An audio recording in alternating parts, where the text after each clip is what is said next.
Celtics Stuff Live.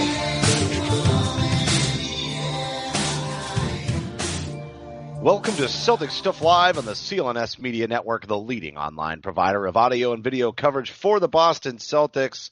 John and Justin back again. That's right. And gosh, John, this is grueling this time of year for me.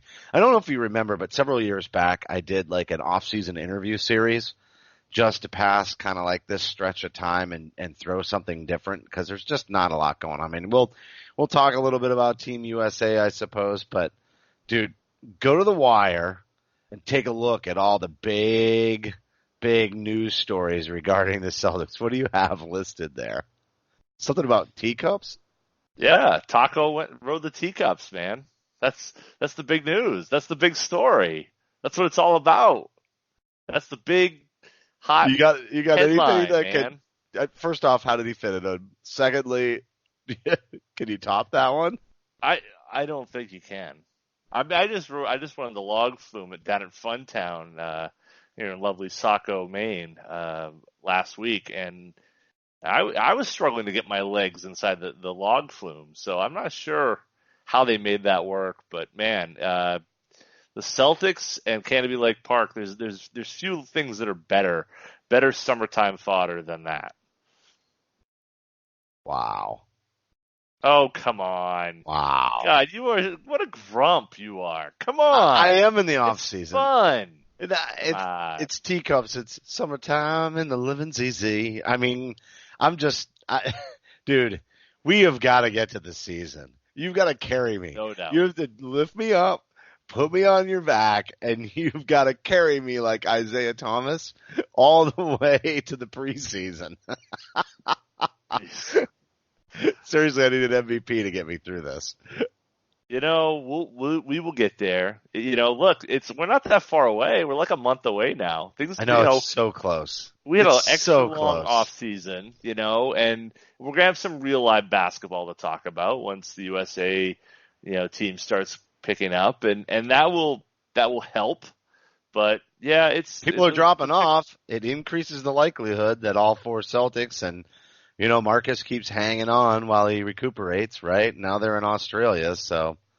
Well, and they've only got one left to cut, so you're going to have at least three. And, whoever that fourth is, probably is maybe near the end there. But, look, as long as a Plumlee lives on that roster, I've got to think the Celtics are on the bubble. As long as there's a Plumlee. Well, it's weird though because there's no bigs. Like they have three bigs on that roster. And Plumlee. They have a Plumlee. There's a throwback. Yeah, to some man. Serious Saturday morning cartoons. You gotta look that one up. Absolutely. Oh my God. Yeah, I think you're right. As long as there's a Plumlee on the roster, you're gonna like our chances. You gotta like the chances. And Smart's back. He's back playing now, so he seems to be free and clear from all restrictions. So I think he's in. And the other little hint is that there was a photo shoot the other day with the guys and in their USA basketball jerseys. And so when they start to have a number, that gives you a sign that I think this is going to work out for them. And so they got some good numbers too. It's not like they got slack numbers, a 7's involved, a 9's involved. They got the good choice numbers over there. So I'm excited to see this thing go. And they're going to play, I think, Australia next here on Thursday. So this should be fun. The problem is it's 5:30 in the morning. So, you're gonna have to, if you wake up early, get a little bit with your morning coffee, but more likely hit the DVR and watch it later. Oh yeah. Well, I'm up at 5, dude, every day. So I might even be able to catch a good portion of it. And I don't have a DVR because I don't have cable, so I have to catch it live. But there's got to be a Reddit feed for that, right? Oh, I would think so. Oh my goodness. I mean, who knows what language we'll be in, but yeah, I would think there's What, you mean Australian? No, I'm just kidding. Well, I know what you mean. Who knows what country the feed's coming from? I got you. but also Reddit cracked down on NBA streams. So what? They're out there, but it's going to be harder this year. Yeah. No, really? So Yeah, oh yeah, man. It's uh, for people who do that sort of thing, it's Dude, a little tough. somebody has to take out the NBA TV headquarters.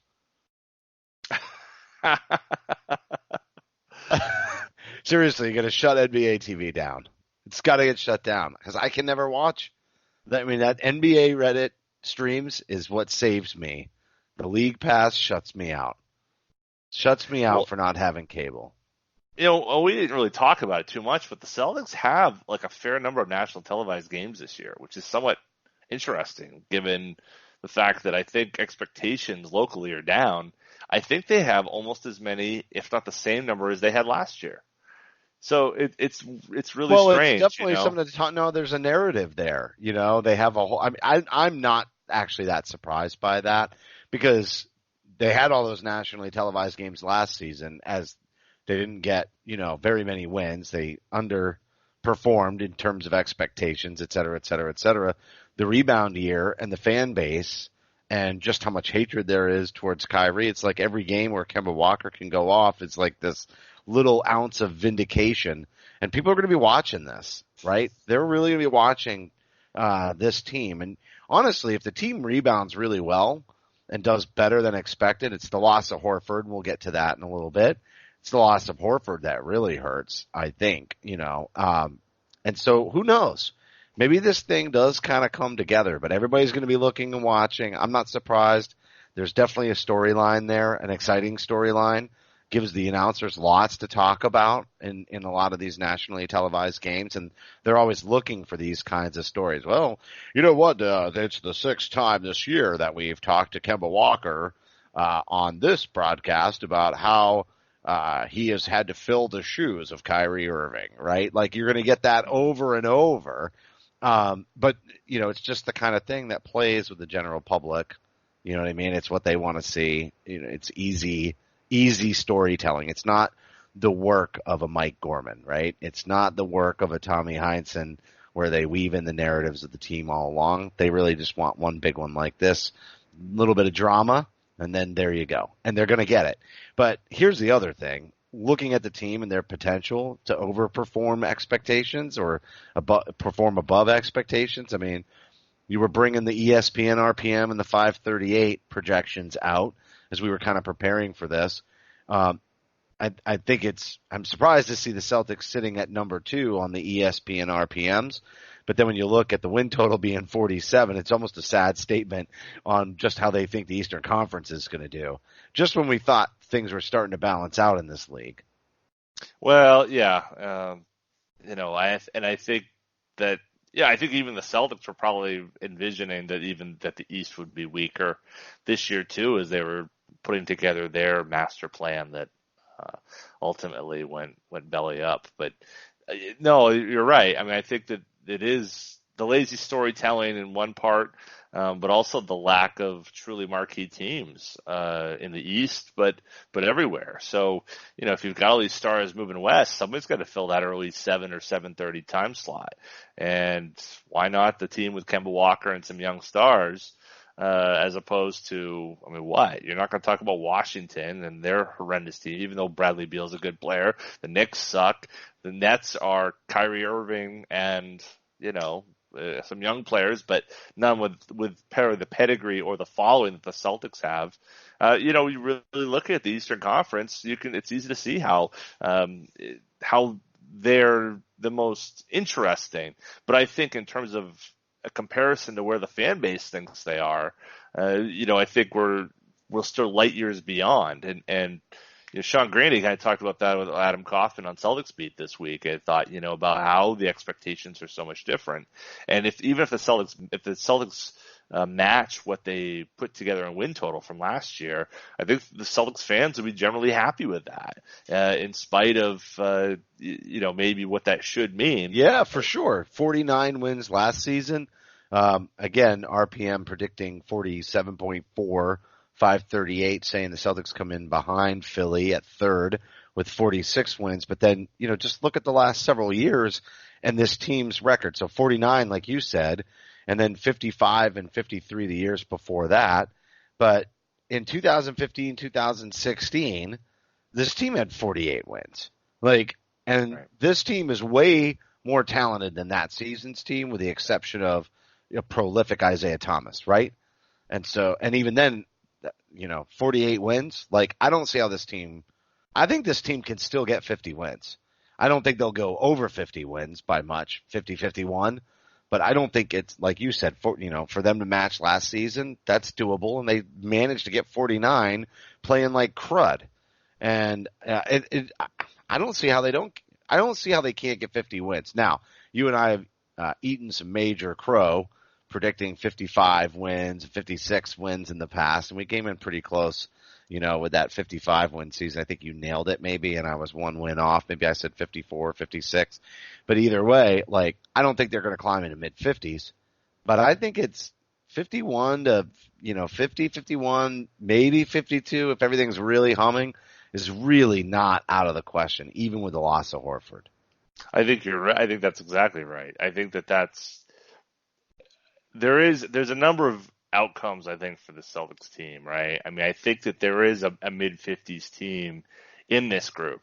If Jason Tatum, for example, takes an extraordinary leap and becomes the best player on this team, I think that mid-50s is absolutely completely conceivable. I mean, that's the hard part about doing this when you're in mid-August, when you really don't know how it all comes together.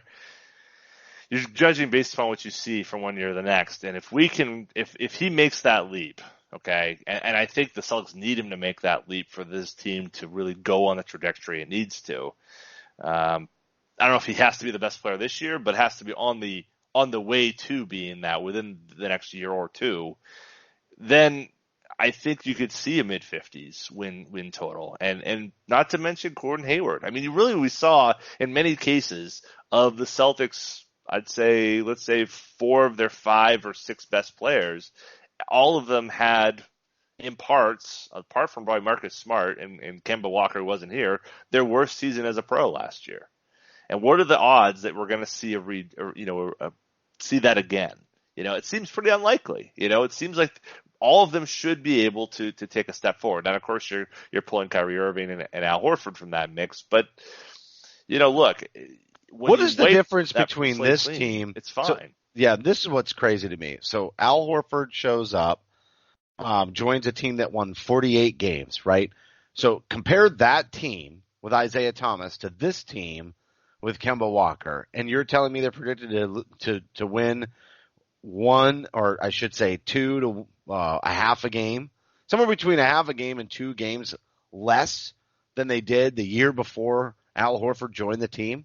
Like, regardless of how amazing Isaiah was as they were climbing up, that you cannot tell me, especially when you make the argument you just made with Hayward, that this team isn't better than that team. I mean, I know it was scrappy with Bradley and Crowder and et cetera, but I'm having a really hard time believing that this team isn't at least better by 1 win, like a projection of 49 wins. And I get it. Some of it has to do with the opponents and the schedule, and they factor in things like that. But even Al Horford was only worth 5 additional wins, going from 48 to 53 wins, right?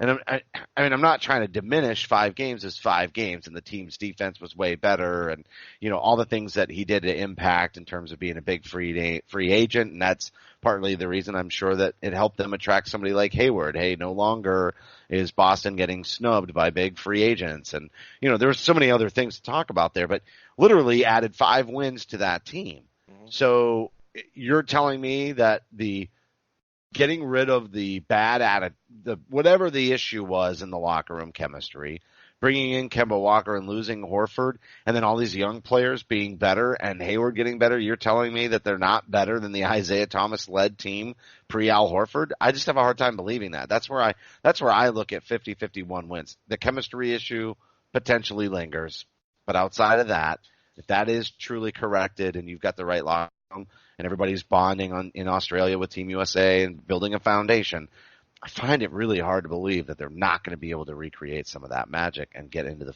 low 50s. Well, I think you're right. I mean, this is what sucks about this time, though, is like, on paper, you're right.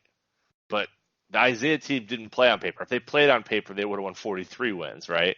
So that's the problem, right? Is that like we're looking at this, and last year's team on paper should have won 55, 60 games last year, but they didn't because Hermetic Friends Incorporated or whatever the hell it is that Kyrie's doing. But more importantly to this team, Jason Tatum, Jaylen Brown, and mostly Terry Rozier were not able to put their own needs secondary to the team goals. And when you hear things like, Danny Ainge talking about how Jaylen Brown asked if they could be better than the 86 team, that tells you all you need to know about where that team was and where their headspace was, because they weren't playing against the 86 team. They just had to beat Charlotte on the front end of a back-to-back, or go to Denver and not stink up the joint against Jamal Murray. That's all they had to do, and play up to their ability. Or not let Rajon Rondo totally steal a game. And the waning seconds against the Lakers, like all of that stinker do little crap. Yep, no doubt. I mean, those are the games Isaiah won, right? Those are the games that team, the pre-Horford team won, the with Horford and IT team, they won those games. They won all those 8 games on the margins. They won all those games with, after, out of timeout plays, and they won all that. And last year's team did none of that. And so now it's like we're trying to use logic and reason and all the things that, smart people should do. And, those teams didn't fall into it. Those teams used it. Those teams had a chip on their shoulder. Sure. Last year's team was somewhat arrogant, somewhat entitled, somewhat overhyped. But we weren't talking about that But now. listen, we are now. Now there's a chip. We are again. now. Right. Now there's a chip again, Right. and that's what I'm getting at. And you know right. what? That's going to lead into our conversation here in just a minute. First off, follow Celtics Stuff Live on Twitter at CSL_tweet live, as well as your host at CSL_Justin. That's me at CSL_Duke. That's him. The entire CLNS Media Network at CLNS Media, Facebook.com/CLNS fans, and download the CLNS Media app for iOS and Android. Simply search CLNS Media in your app marketplace. YouTube.com/CLNS Media for yours truly, and hopefully very, very soon, high-definition, full-length locker room interviews in the Garden Report. Man, I am ready for that. So, support for Celtics Stuff Live comes from Manscaped. They are number 1 in men's below-the-belt grooming, and Manscaped offers precision-engineered tools for your family jewels. See what I did there? That rhymes. And nothing is worse than getting a nick when you're doing your scaping. Your manscaping does not need the nickage. And it's happened to the best of us. You're getting ready. Maybe, my dating days are long over, but maybe you out there, you singles, you're getting ready for a date, and then all of a sudden, the nick happens. And then, it's kind of like, what about Mary? Not what about Mary. Something about Mary? Something about Mary. You're caught in the bathroom. You're late. You're stuck. And this is the worst ad read in history. I'm going to have to edit it. No, leave it in, man. Leave it in. They love it. They will love it. All they right. like the banter. Yeah, but you can't botch a movie quote. It's brutal. Yeah, but it's not part of the read. Mary. They don't care about that. They just want to make sure you talk about manscaping, how wonderful it makes you feel. Well, that's true. And honestly, we got a kit. I love mine, but manscaping accidents are finally a thing of the past. By the way, don't use the same trimmer on your face as you're using on your balls. That's just nasty. Manscaped also has the Crop Preserver, an anti-chafing ball deodorant and moisturizer. You already put deodorant on your armpits. Why are you not putting deodorant on the smelliest part of your body? You can get 20% off and free shipping using the promo code CStuff at manscaped.com. Always use the right tools for the job. Your balls will thank you. Remember, as a loyal listener, you're going to get 20% off and free shipping with the code CStuff at manscaped.com. That's 20% off with free shipping at manscaped.com with promo code CStuff. That's CSTUFF. All right, so I know I had a good lead in before the ad read, but now I've lost my train of thought there too. Something about Mary. Fun. Something about Mary. It's so funny that I botched the movie quote because the whole movie is about Ben Stiller and just him being completely inadequate and lacking confidence. And then I literally botched the name of that and I assumed the role of Ben Stiller's character in What About Mary? No, that's What About Bob. Something about Mary. All right, anyway. This is what happens in the off season, dude. Literally, our regular listeners have got to feel my pain. You know what I mean? Like, pull my fingernails out of my fingers. I can't stand this. I can't. Can we just get back to it? Can we just get back? I'm actually really anxious for the season. So here's what happens in the off season. You know I love my boy Sean Grande, but this is what happens in the off season as we try to deal with, you know what I mean? Trying to, what are we going to talk about? What are we going to talk about? And then this one comes up. Adam Kaufman, Celtics Beat, Sean Grande interview. Sorry, Sean, but this is manufacturing some serious BS. I'm just giving it to you straight, buddy, because I love you. And no, Al Horford leaving the Celtics for Philadelphia 76ers is not like Ray Allen leaving the Celtics for the Heat. Want to know why? Number one, the 76ers did not go on to win the championship last season, nor have they had the edge on, the Celtics. And also, I don't think it's unreasonable why Al Horford left. For a while there, it didn't seem like they would even be able to keep him. You know what I mean? And Ray took a pay cut, and Horford got his last payday. So, boom. It's not even apples to apples. Not even apples to apples. Yeah, I engaged our good friend, Mr. Grande, and Adam Kaufman over this one. Look, it was a great show, first of all, and anyone who hasn't listened to Celtics Beat, yeah, you should. You should do that. After you listen to us and you rate, subscribe, and review and all that other stuff that you're supposed to do with us, go over there and have a listen to what Adam and Sean did, which was really great. But, yeah, it should surprise no one that they were drawing the parallels. Like, oh, Ray Allen gets killed and Doc Rivers gets killed, but, Al Horford gets a pass. And it's like, well, there's like, I didn't kill Doc Rivers, by the way. So let's be, I know you did, but you were softer on Ray than I was. No. I don't think so. I don't think so. I was hard on Ray. I know you weren't trying to, this wasn't the defense of Kyrie Irving like it was much of the season this year, until the bitter end. But you definitely were not quite as bullish on Ray as I was. You had a lot. You displaced some of that Ray. You displaced some of that Ray stuff on Doc Rivers. Hold on a second. When did you take your leave of absence? Because I think most of my Ray hate came after you were right. gone. It was probably 2011, 2012. Yeah. Yep. So, I for the shows that you didn't listen to that exist somewhere in the ether. You were doing that with Corrales, weren't you? That's right. The Raiden Jays. Oh my! Taught him everything you knew, and then he just went and ran. No. Yeah, way to go! Thanks. Just cut me and found another Jay to shack up with. I was with the original Jay right here. Oh. Anyway. Perfect.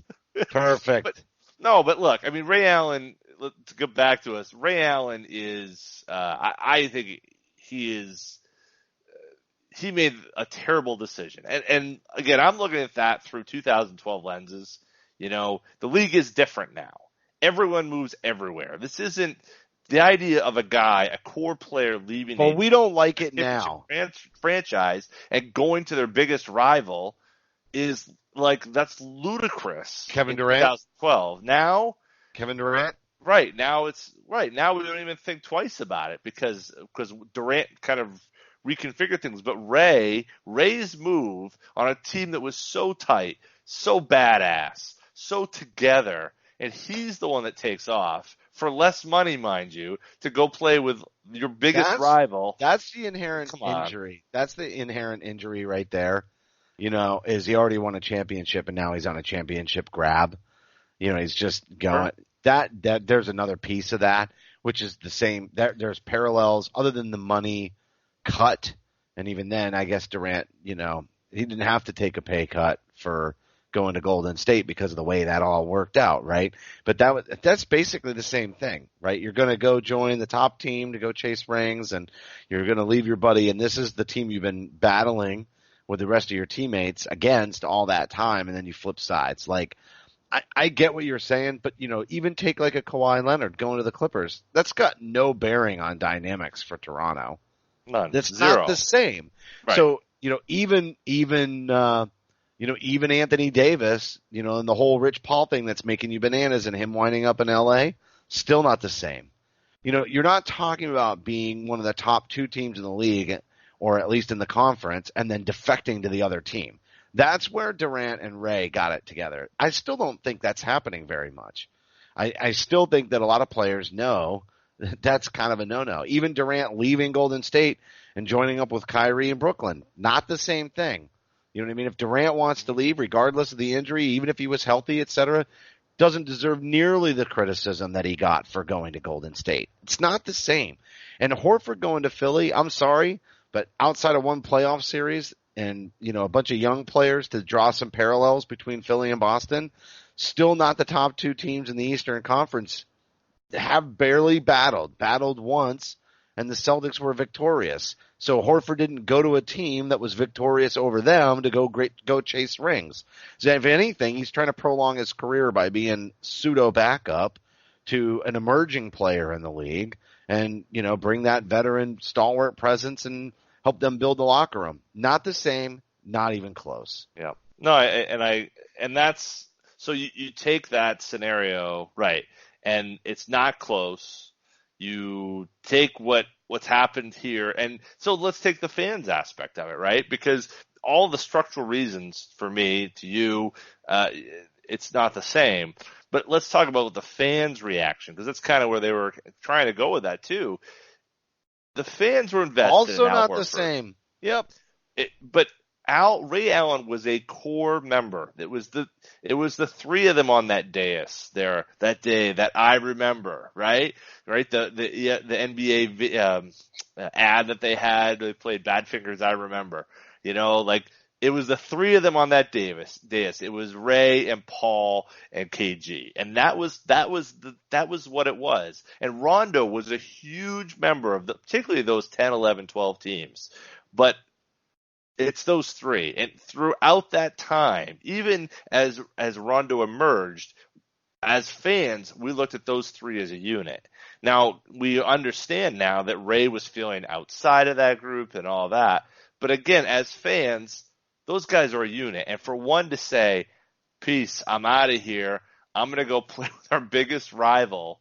Can you imagine Robert Parrish saying, I'm out of here. You know what? It's Johnny. Guys, I'm going to go play Damon with stuff. Magic and Worthy. You're not going to do that. It's Johnny Damon stuff, right? He got written off by the Sox fan base because he left the Sox and went to the Yankees. Yep. That's what that is. That's what that was. And LeBron, it didn't matter what team he was on. He was the Celtics nemesis, period, the end. Yep. Right? That rivalry was there. You don't go and buddy up with LeBron. I don't care where he is. You don't leave the Celtics after battling LeBron and join LeBron's team. That was really the issue. Not when you're wanted. Like, that's the other pieces. The Celtics wanted him back. It's not like, and we're willing to pay more. Absolutely. He shunned them. So that's another thing that's not the same with Horford. The Celtics were the ones who weren't willing to pay the same or more, and it almost sounded like Horford gave him a shot. Like if they had given Horford what Horford was getting in Philly, he would have stayed. That was never even on the table with Ray. Ray was out. He had a conflict with Rondo and who knows whatever else. And I don't know. Do we wonder if Ray had an issue with Danny? I don't know. I doubt that Ray's issue was with Doc. I really do. I don't think we know he had a personality conflict with Rondo, but I don't think Ray's issue was with Doc. So, is he in that Kyrie sort of conversation about the possible dynamics between Danny and Kyrie being paralleled to Danny and Ray, but that's the more likely comparison, not Horford. Yeah, no. I mean, I think there was some friction with Doc, particularly as he was giving Bradley more run out there than Ray was getting. That's true. Doc loved AB, no doubt. Yeah, but I think you're right. I mean, ultimately, it wasn't about Doc as much as it was the fact that Rondo was a star ascending at that point, and clearly Ray was not. Ray was descending, but hit one last big shot for the Heat. Right now, now here's an interesting. What if the Celtics did trade Rondo? I mean, there was that conversation apparently that the Celtics were looking at potentially moving Rondo and trying to get Chris Paul. That was before the KG stuff, though, I thought, right? No. Before the lockout, when he was looking to leave the Hornets, the Celtics were involved in trying to get in that Chris Paul lottery with the Lakers, the Clippers, and trying to bring Paul here for Rondo. Now, I was as big a Rondo guy as existed, but that would have been a no-brainer, of course. Well, something else would have had to be in that deal for sure, too. Oh, sure. Yeah. Well, and what's also interesting, too, is now looking at that time, Rondo and Bradley would have made Ray really happy. Chris Paul's a guy who has seemingly worn out his welcome in a number of places, too. So, it's kind of funny how, at the time it was like, oh, Chris Paul would be able to get along with anybody. Well, maybe not. Maybe the Chris Paul KG relationship might not have worked nearly as well as Rondo and KG did. Who knows? But it's just kind of interesting to look at the what ifs. Well, yeah, would KG have been pissed? Yeah. KG might have gotten really upset about his boy Rondo getting moved. Sure. Regardless of who's coming in. And look at the perk stuff. There's an argument to be made that the Celtics might have missed their window in making those deals and not being able to move on. Ultimately, of course, we know that that Danny was able to do that. But what if Rondo doesn't get hurt in 13? Do they prolong it? I think they got Rondo. I think that's there. Yeah, they get by Miami that year. Well, I would love to say it. I mean, there was so little left in the tank, in 13. KG and Paul were definitely not the same guys that they were in 12 and 11. 13 without Ray. Yeah, but Rondo was on another level in that series when he got hurt. He was dominating. He was dominating that. I'm not talking about the when he got hurt in the playoffs. I'm thinking the following year in 13, after Ray leaves, the year when Rondo blows out his knee. The knee injury, not the elbow. Yeah, no, I'm not thinking. Yeah, not about the elbow. The knee, because the knee was really. I mean, he hasn't been the same player since. But also concurrently, things are going on with Doc, and the guys are getting older, and if they trade Ray and Paul, or Ray and Doc, trade Doc to the Clippers, trade KG and Paul to the Nets, and you've got a healthy Rondo, do they still make those deals? Do they get more for Rondo that summer? I mean, there's just so many different permutations that come out of that. I mean, the draft picks alone, I mean, Danger Card has that chart where it talks about all these different ways in which that Nets trade has impacted the Celtics. Imagine if you had, a much, broader map that included a healthy Rondo being dealt in 13. I don't think his trade value was what Danny thought it was, but it was certainly a lot better than, what they ended up getting for him, which was, Jay Crowder and Dwight Powell and not a whole lot else. So, there was. They got a Mavs pick too, but yeah. Yep. They got the Mavs pick, but, which I think ended up being Yabusele, I believe. I believe that was the Yabusele pick. Oh, okay. So, but yeah, I mean, there's those what ifs are kind of interesting, and you look at some of those what ifs. The what ifs of if Isaiah was never dealt. That's the guys on the Big Three podcast talked quite a bit, Winning Plays podcast. That sounds like an outtake. I think it might be. All right. This broadcast will be available on demand on the CLNS Media mobile app. Don't forget to follow us on Twitter at CSL_Justin and at CSL_Duke. A heartfelt thank you to everybody for tuning in. And remember, you can help support the show by subscribing to Celtic Stuff Live on iTunes and Stitcher. We'd love it if you gave us a rating and a review because your feedback is important to the show. And for staff writer Samuel Elias, executive producer Larry H. Russell, the founder of CLNS Media, Nick Gelso, and my co-host John Duke, I'm Justin Poulin. Thank you for listening to this week's edition of Celtic Stuff Live. Celtic Stuff Live.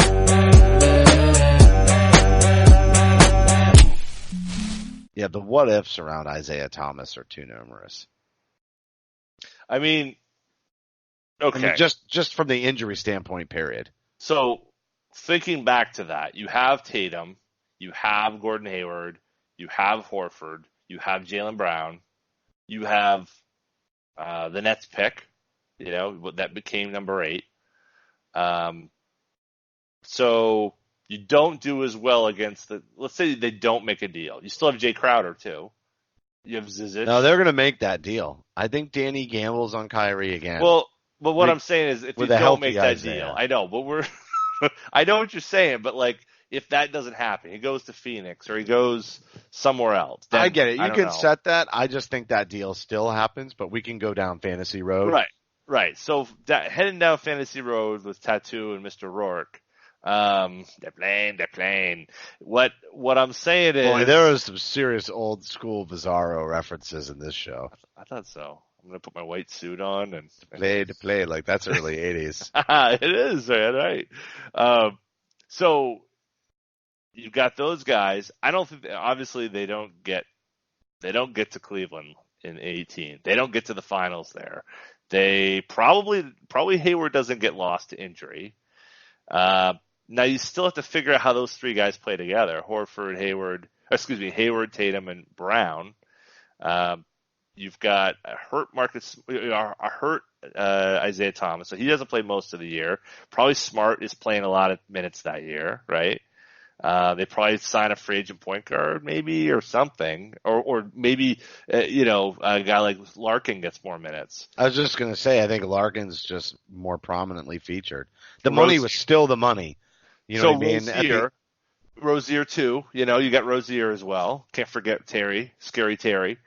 So, imagine the dynamics between. So that you just accelerate that. Terry is likely a starter, right? Or instead of Smart, maybe still. I don't know, but maybe. Yep. But let's say he moves into that role, right? And then he and Isaiah Thomas. Isaiah comes back healthy the next year, and the only deal is Isaiah's struggled to find form since then. Right. So maybe Terry just emerges fully. Right. Because he just outplays, it's kind of that Avery Bradley, Ray Allen scenario. He just outplays for the minutes, and then he doesn't become frustrated, and they let Isaiah walk the next year, And I don't know. Be a complete disaster. I mean, for have him be hurt, and I mean, again, I'm thinking of this as him leaving a year earlier, but are the Celtics fans, he's hurt and can't play that year. Maybe the ties are a little bit loosened, but I think that would be a pretty tough thing for the Celtics organization to let IT walk. Even if they offered him a decent amount, more than mid-level, let's say, that'd be pretty tough. Look at the market that was there for him at that point. I mean, maybe they would bring him back but they definitely wouldn't have been bringing out the Brinks truck. At a cut rate, certainly. Yeah, the $30 million is out the door. So you do that, then you add a Nets pick. Now, maybe you don't take Colin Sexton, but maybe you do, given all the different parameters there. But maybe you take Shai Gilgeous-Alexander. I think he would have been available at that spot. Then you're entering last year with Gilgeous-Alexander, Rozier, Smart. It's a hell of a deep team. You think they would have to make a move because there's so many pieces in that front court. There's probably not enough time for Tatum to get enough of a foothold as he did his rookie year. You have Crowder and Hayward on the same roster. So many weird different things there that, really, if they don't make that move, the 18 team is really weird to look at. And 19 certainly is, who knows, but it's a really kind of fascinating look because if you add Shai Gilgeous-Alexander and you've got that team, do you trade some of those guys? You trade Hayward, a healthy Hayward, and last summer and go fully young. If you have Shai Gilgeous-Alexander and Marcus Smart and Rozier is a restricted free agent, so he probably goes anyway. But I mean, there's a lot of different permutations there that would make here we are just 2 years later. It's hard to even imagine. You think they still make team. like the Marcus Morris trade with Avery Bradley? Because they really wouldn't. Yeah, they probably wouldn't. You're right, but maybe they do because they don't want to pay him the money. That's the other piece of that. Well, no, they had to. No, they would. They had to do that deal. Remember they had to do that deal so that way they could get Hayward. Oh, that's right. That was all moving the money that way. Yeah, but just think about it. Maybe they look at a different deal. I mean, if you're going to be that loaded up at the wing. Yeah, but see, I don't look at Morris as a wing. I mean, he is, but he's not. I mean, he's definitely front court. No, I guess you're right. They still, we were talking about it then. They still had to move that, and then later they make the trade with Isaiah and Kyrie, and then they move Crowder and open up some space. Right? No. Yeah. Yeah. I think they would move Crowder. I mean, it depends. How does Tatum emerge? Does he emerge behind Crowder, Hayward, Brown, Smart? In terms of wing. I think they would have had to find a different way to create the space for Hayward. It just doesn't make any sense for them. Too much. It's too much on the wing. Yeah, it's way too much. I don't think it would have to consolidate and turn it into a front court player. Yeah, you almost have to wonder if they already knew the Kyrie thing was in play when they decided which players were going to move to create that space. I don't know. I think they were making a play, but I don't. From everything I've read, they didn't know. But whatever that means. Yeah, but they were definitely trying to make that happen. Maybe they would have moved somebody else. Maybe they would have had to do something at the wing. It would have been a total cluster. You think it was hard last year? You know what I mean? But but you don't. The difference is you don't have 18 because 18 is the one that set the high expectations for 19. So if 18 is I just mean finding minutes. Wins. Like you're force feeding Hayward minutes as it is, struggling, and Brown's got to come off the bench, and but then you've got Morris on that team. You've got, that's a lot of wings, dude. But what I'm saying is I think the difficulty with 19 was much more about expectation than it was about finding time. Now it was about finding time because of that, but I think that only happened because Tatum thought he was going through the roof. And that happened because of 18, because he had opportunity. He wouldn't have opportunity in 18 because it would still be chock-a-block full in 18 as much as it would be in 19. You know what I'm saying? So it's like he's got to work his way up as the third pick, which is wild to think in retrospect of looking how well he performed during that season. And now we're talking. That's a really good point. He may have been tucked away a little bit more. He might have, but now we're less than 2 years later, and I'm feeling that he really needs to be the number one player on this team. They need to be featuring him. Kemba's great. Kemba's an all-star. Kemba's all NBA, but Brad needs to find a way to make Jason Tatum the guy who we need him to be, and that's probably the number one goal for the season, even apart from winning games and being competitive and all that. They need to make Jason Tatum a great player and see if he's capable of that. Because if he is, you give him the max extension next year and you don't think twice about it. If not, then you start talking about playing this game like you are with Jaylen Brown, where you have to wait and see and hope he becomes who you think he can be. All right. That's going to do it. If you're still listening, you're welcome.